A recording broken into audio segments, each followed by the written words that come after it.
오늘은 조금 다른 이야기를 해보려 합니다. 혹시 이런 적 없으셨나요?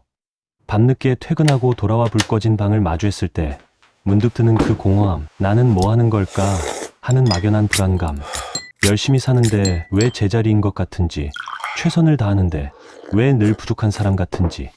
당신만 그런 게 아닙니다. 사실 우리 모두 그렇습니다. 그런데 여러분, 충격적인 이야기를 하나 해드릴게요. 당신이 좋은 사람이라고 믿어왔던 그 사람들, 사실 거짓말쟁이일 확률이 90%입니다. 더 충격적인 건 그들 스스로도 자기가 거짓말하고 있다는 걸 모른다는 겁니다. 우리는 경제를 숫자의 게임이라고 착각합니다. 재무제표만 보면 답이 나올 것 같죠? 천만의 말씀입니다. 시장을 움직이는 건 엑셀이 아니라 사람이고, 그 사람은 자기 자신에게조차 진실을 말하지 않습니다. 150년 전 독일의 한 철학자가 이 불편한 진실을 세상에 던졌습니다. 프리드리히 니체. 그는 우리에게 경고했습니다. 인간은 생존을 위해 거짓말하도록 설계된 동물입니다. 인간은 생존을 위해 거짓말하도록 설계된 동물이라고요. 하지만 동시에 니체는 이렇게도 말했습니다. 인간은 완벽할 수 없다. 하지만 바로 그 불완전함이 우리를 아름답게 만든다고요. 그렇습니다. 여기서 멈추지 않겠습니다. 니체가 인간의 가면을 벗긴 이유는 우리를 절망시키려는 게 아니었습니다.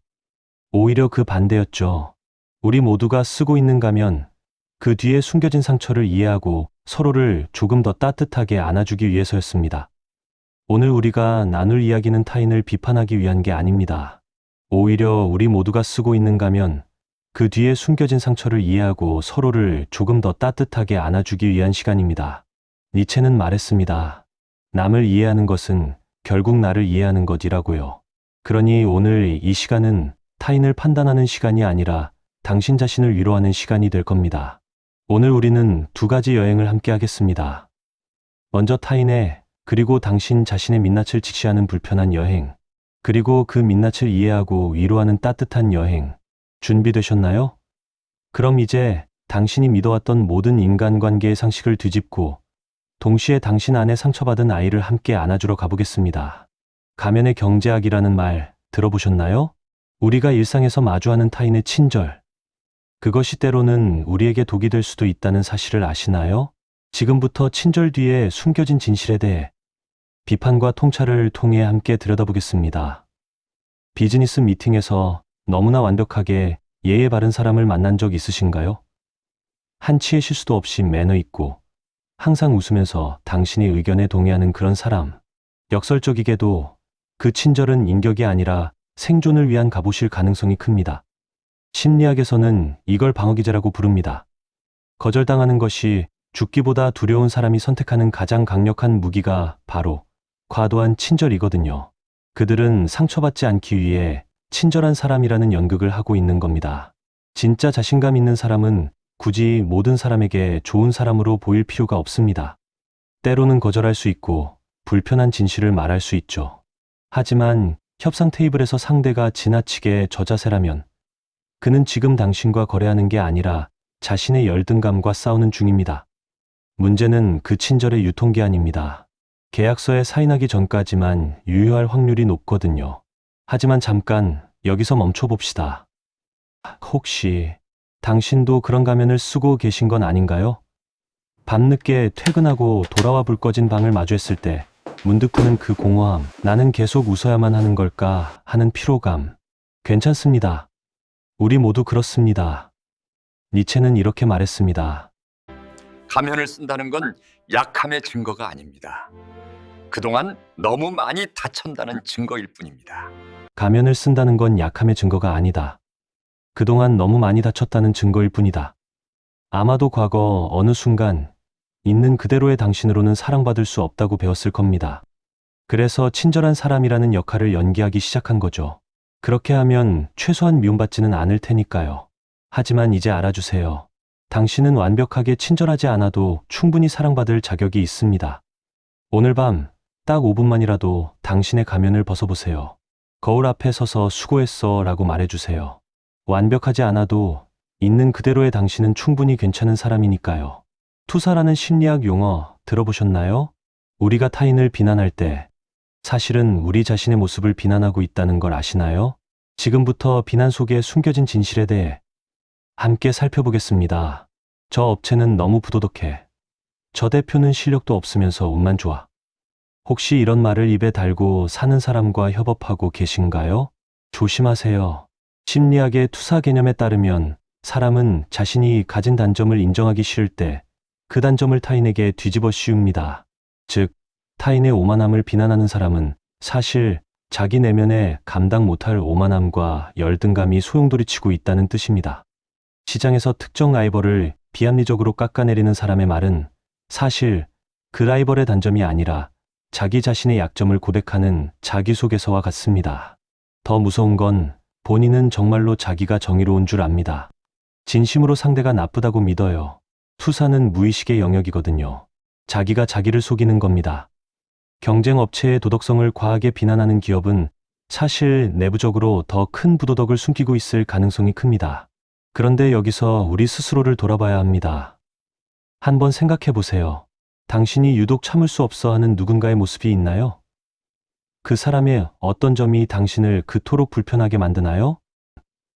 혹시 그 모습이 당신 안에도 조금은 있는 건 아닐까요? 인정하고 싶지 않은, 숨기고 싶은 당신의 일부분. 그래서 다른 사람에게서 그걸 발견했을 때 견딜 수 없이 화가 나는 건 아닐까요? 괜찮습니다. 부끄러워할 필요 없어요. 우리 모두 빛과 그림자를 함께 가지고 있습니다. 니체는 말했습니다. 타인을 비난하는 순간 우리는 세 개의 손가락으로 자신을 가리키고 있습니다. 타인을 비난하는 순간 우리는 세 개의 손가락으로 자신을 가리키고 있다. 이 말의 의미를 아시나요? 손가락으로 누군가를 가리켜 보세요.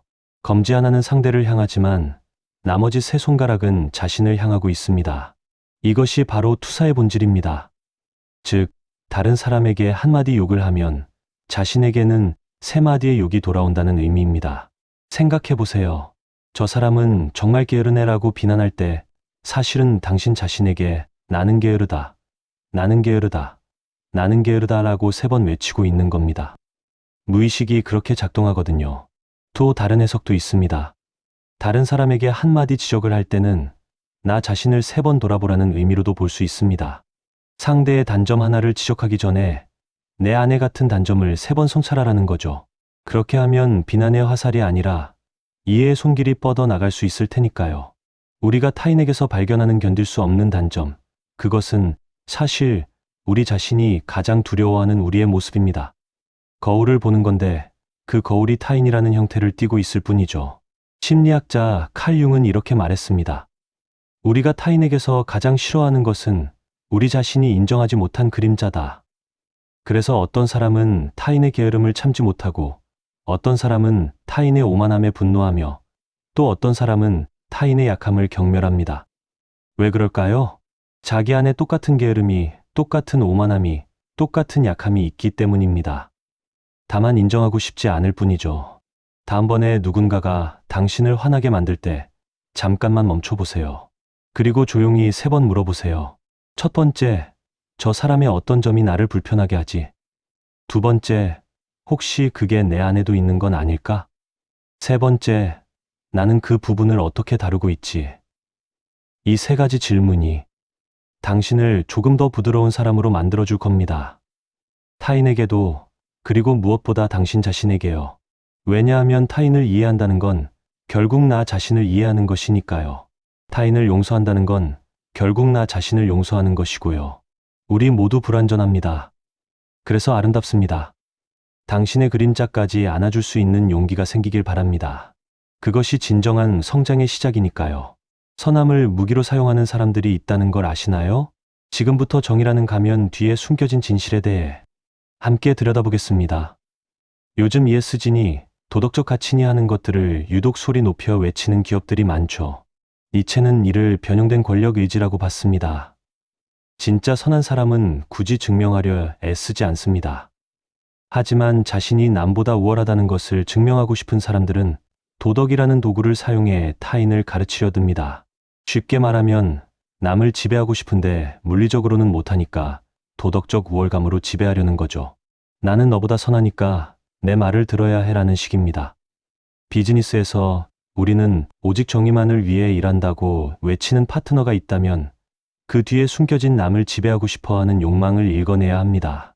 시중팔구, 권력 구조가 굉장히 위계적이고 리더가 구성원들을 도덕이라는 이름으로 통제하고 있을 겁니다. 니체는 이렇게 말했습니다. 박수가 필요한 미덕은 허용이다. 하지만 잠깐, 우리 자신은 어떤가요? 혹시 당신도 남들에게 나는 좋은 사람이야 라고 증명하느라 지치진 않으셨나요? 실제로는 화가 나는데 억지로 웃고, 거절하고 싶은데 괜찮아 라고 말하고, 우리 모두 인정받고 싶어 합니다. 좋은 사람으로 보이고 싶어 하죠. 그게 나쁜 건 아닙니다. 다만 그러느라 너무 지치지는 말았으면 좋겠어요. 니체는 또 이렇게도 말했습니다. 진짜 선함은 조용하다. 증명할 필요가 없기 때문이다. 오늘 하루 딱 한 번만이라도 솔직해져 보세요. 미안하지만 난 이거 하기 싫어라고 말해보세요. 사실 나도 완벽하지 않아라고 인정해보세요. 그렇게 말하는 순간 이상하게도 어깨가 가벼워질 겁니다. 왜냐하면 당신은 드디어 연기를 멈추고 진짜 당신으로 살기 시작했으니까요. 완벽하지 않아도 괜찮습니다. 당신은 이미 충분합니다. 말하지 않은 것이 더 많은 것을 말한다는 걸 아시나요? 상대방의 침묵이 가장 정직한 답일 수 있다는 사실을 아시나요? 지금부터 침묵 속에 숨겨진 진실에 대해 함께 살펴보겠습니다. 훌륭한 투자자는 상대의 화려한 프레젠테이션에 속지 않습니다. 대신 질문이 던져졌을 때의 짧은 침묵과 시선 회피를 봅니다. 니체는 언어를 무리의 도구라고 했습니다. 대중과 섞이기 위해 정제된 언어는 진실을 가리지만 당황했을 때 나오는 0.5초의 정적은 그 사람의 모든 미세 표정과 두려움을 드러냅니다. 계약서에 서명하기 직전 상대방이 갑자기 목소리 톤을 높이거나 불필요한 농담으로 화제를 돌린다면 거기가 바로 진실이 새어나오는 균열의 지점입니다. 말이 많아지는 이유는 설명할 게 많아서가 아니라 숨겨야 할 것이 많기 때문입니다. 유능한 투자자는 상대의 목소리가 아니라 상대의 호흡을 읽습니다. 중요한 제안을 던졌을 때 발생하는 0.5초의 정적, 질문을 회피하며 짓는 어색한 미소, 갑자기 빨라지는 말의 속도, 이런 미세 신호들이 재무제표보다 더 정확한 정보를 줍니다. 하지만 여기서 중요한 건 그 침묵을 판단하려는 게 아니라는 겁니다. 아하, 저 사람 거짓말하네가 아니라 저 사람 지금 뭔가 불편한가 보구나 라고 이해하는 거죠. 우리 모두 숨기고 싶은 게 있습니다. 말하고 싶지 않은 아픔이 있어요. 그건 거짓말이 아니라 아직 준비가 안 된 거예요. 당신도 그렇지 않나요? 가장 힘들 때 오히려 말을 못하게 되죠. 괜찮아 라고 말하지만 눈물이 나오고 아무것도 아니야 라고 하지만 목소리가 떨리고 그럴 때 필요한 건 추궁이 아니라 기다림입니다. 말하고 싶을 때 말해. 난 여기 있을게 라는 조용한 동행이죠. 니체는 말했습니다. 가장 깊은 사상은 가장 조용한 시간에 찾아온다. 오늘 밤 당신의 침묵도 누군가 알아주기를 바랍니다. 말하지 않아도 괜찮다고 거짓말해도 당신의 고요한 아픔을 누군가 알아채 주기를. 당신의 침묵 속에 숨겨진 이야기를 존중합니다. 완벽주의라는 이름의 두려움 들어보셨나요? 모든 것을 통제하려는 사람이 사실은 가장 불안한 사람이라는 걸 아시나요? 지금부터 통제 욕구 뒤에 숨겨진 진실에 대해 함께 들여다보겠습니다. 주변의 모든 것을 자기 손으로 확인해야 직성이 풀리는 마이크로 매니저, 상사가 있나요? 그들은 리더십이 강한 게 아닙니다. 심리학적으로는 보상 기제가 작동하는 상태입니다. 자신의 내면이 너무 혼란스럽고 불안하기 때문에 외부 환경이라도 감각적으로 통제해서 안도감을 얻으려는 것이죠. 니체는 이런 사람들을 내면의 카오스를 두려워하는 겁쟁이라고 봤습니다. 진짜 자신감 있는 리더는 위임할 줄 압니다. 실수를 용인할 줄도 알고요. 하지만 내면이 불안한 사람은 작은 변수 하나가 전체를 무너뜨릴 것 같은 공포를 느낍니다. 투자 시장에서 이런 대표를 만난다면 주의해야 합니다. 예상치 못한 리스크가 닥쳤을 때 가장 먼저 무너질 사람은 바로 이 통제광이니까요. 이런 리더가 이끄는 조직은 유연성이 제로에 가깝습니다. 그는 지금 배를 운전하는 게 아니라 공포에 질려 키를 꽉 쥐고 얼어붙어 있는 것뿐입니다. 그런데 혹시 그 사람이 당신 자신은 아닌가요? 완벽하게 계획하고 모든 변수를 확인하고 실수 하나 없이 살려고 노력하는 당신. 혹시 요즘 너무 지치진 않으셨나요? 통제하면 할수록 오히려 더 불안해집니다. 왜냐하면 세상은 절대 완벽하게 통제할 수 없으니까요. 당신에게 말해주고 싶어요. 괜찮습니다. 완벽하지 않아도 돼요. 모든 걸 통제하지 못해도 당신은 충분히 능력 있는 사람입니다. 니체는 말했습니다. 강한 자는 혼돈을 즐긴다. 혼돈을 무서워하지 않아도 된다는 게 아니에요. 혼돈 속에서도 당신은 살아남을 거라는 뜻입니다. 생각해 보세요. 지금까지 당신이 겪은 모든 예상치 못한 일들. 그런데도 당신은 여전히 여기 있잖아요. 그것만으로도 충분히 대단한 겁니다. 오늘 하루 딱 한 가지만 놓아보세요. 완벽하게 하려던 거 하나만 내려놓아 보세요. 세상이 무너지지 않을 겁니다. 완벽하지 않아도 괜찮습니다. 보여주기 위한 삶이라는 말 들어보셨나요? 화려한 SNS 뒤에 숨겨진 외로움이 있다는 걸 아시나요? 지금부터 나르시시즘이라는 가면 뒤의 진실에 대해 함께 살펴보겠습니다. 화려한 오피스, 명품 차, 완벽한 일상을 SNS에 전시하는 비즈니스맨들. 니체는 경고합니다. 보여주기식 삶에 집착하는 나르시시즘은 사실 나를 좀 봐달라는 외로운 아이의 비명이다. 심리학적으로 나르시시즘의 역설이 뭔지 아세요? 자기를 과하게 사랑하는 것처럼 보이지만 사실은 자기 자신을 전혀 사랑하지 못한다는 겁니다. 그래서 타인의 시선과 좋아요, 댓글로 그 공허함을 메우려고 하는 거죠. 핵심이 단단한 사람은 소음이 필요 없습니다. 만약 어떤 투자처가 실체보다 마케팅과 겉모습에 비정상적으로 치중한다면 그 내부는 이미 비어있을 확률이 매우 높습니다.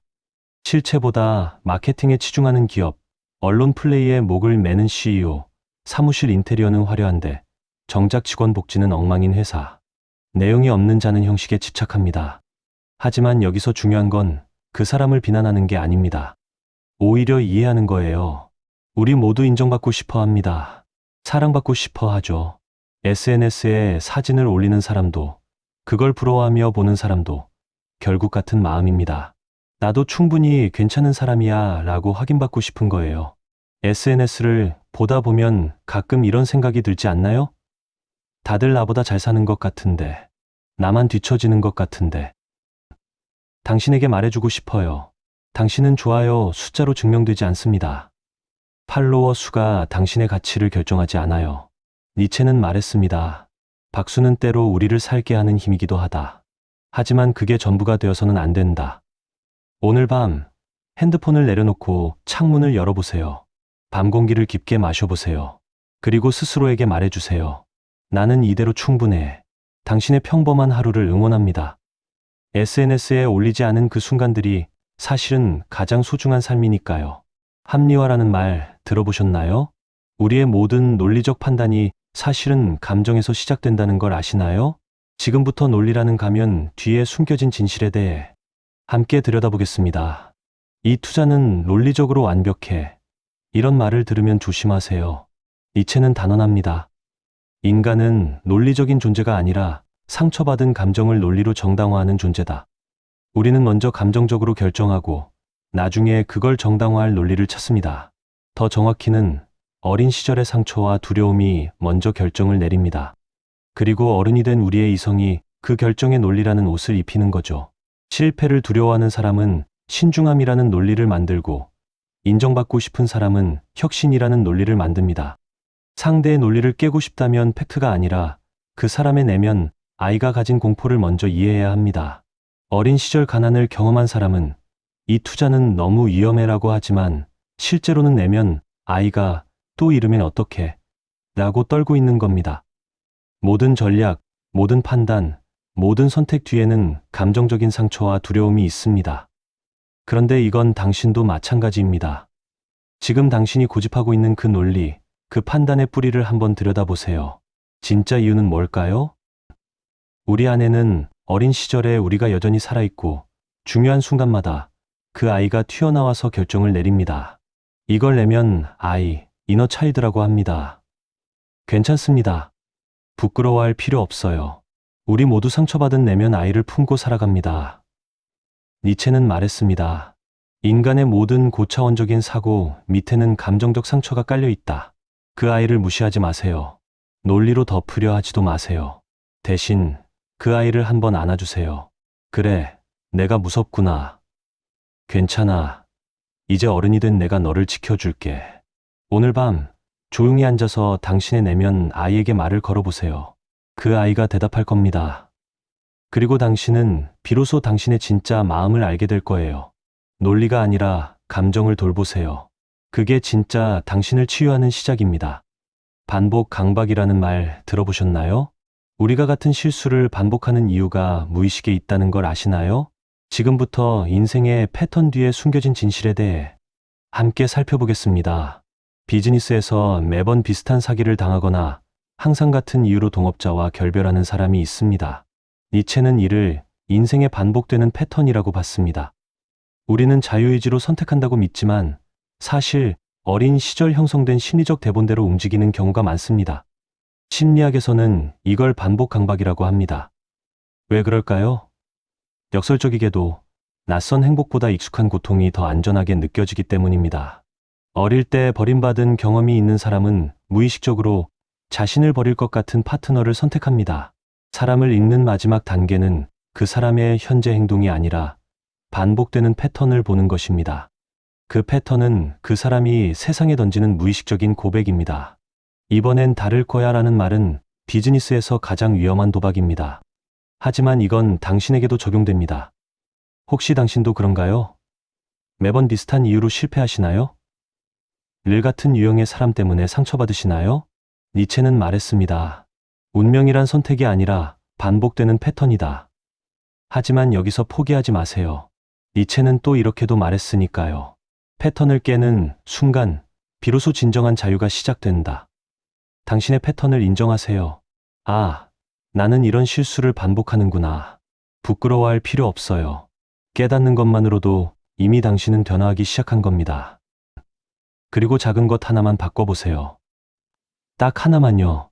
항상 참기만 했다면 이번엔 말해보세요. 늘 충동적으로 결정했다면 이번엔 하루만 기다려보세요. 매번 혼자 해결하려 했다면 이번엔 누군가에게 도움을 청해보세요. 작은 변화가 큰 변화를 만듭니다. 당신은 과거의 패턴에 갇힌 사람이 아닙니다. 언제든 다시 쓸 수 있는 이야기의 주인공이에요. 천천히, 조금씩. 완벽하지 않아도 괜찮습니다. 당신은 할 수 있습니다. 이미 여기까지 왔으니까요. 여기까지 오느라 힘들지 않으셨나요? 오늘 우리는 함께 긴 여행을 했습니다. 니체의 눈을 빌려 인간이라는 복잡한 존재를 들여다봤죠. 때로는 냉정하게, 때로는 따뜻하게. 가면도 보고, 상처도 보고, 패턴도 봤습니다. 불편하셨을 수도 있어요. 당신 자신의 모습이 보였을지도 모릅니다. 하지만 이제 가장 중요한 이야기를 하려 합니다. 이 모든 가면, 불안, 상처, 패턴. 이게 당신을 나쁜 사람으로 만드는 게 아닙니다. 오히려 이게 당신을 인간답게 만드는 겁니다. 니체는 말했습니다. 흉터는 당신이 약하다는 증거가 아니라 당신이 살아남았다는 훈장이다. 맞습니다. 당신의 모든 상처, 모든 실수, 모든 약함은 당신이 여기까지 살아온 증거입니다. 부끄러워할 게 아니라 자랑스러워해야 할 것들이에요. 오늘 밤 잠들기 전 거울을 보며 자신에게 이렇게 말해주세요. 오늘도 수고했어. 완벽하지 않아도 괜찮아. 너는 이미 충분히 잘하고 있어. 니체가 우리에게 이 모든 통찰을 남긴 이유는 남을 조종하라는 게 아니었습니다. 우리 모두가 서로의 약함을 이해하고 조금 더 부드러운 사람이 되길 바랐기 때문입니다. 타인의 가면을 이해할 수 있다면 당신 자신의 가면도 이해할 수 있을 거예요. 그리고 가끔은 그 가면을 벗고 쉴 수 있을 겁니다. 당신이 내일 아침 눈을 떴을 때 아주 작은 행운 하나가 당신을 기다리고 있기를 진심으로 바랍니다. 그리고 당신이 오늘보다 조금 더 당신 자신을 사랑하게 되기를. 완벽하지 않아도 성공하지 못해도 있는 그대로의 당신으로 충분하다는 걸 알게 되기를. 오늘 영상이 조금이라도 당신의 마음을 어루만질 수 있었다면 구독과 좋아요로 응원해 주세요. 댓글로 당신의 이야기도 들려주세요. 혼자가 아니라는 걸 느끼셨으면 좋겠습니다. 당신의 하루하루를 응원합니다. 수고 많으셨습니다. 오늘 밤 편안히 쉬세요. 감사합니다.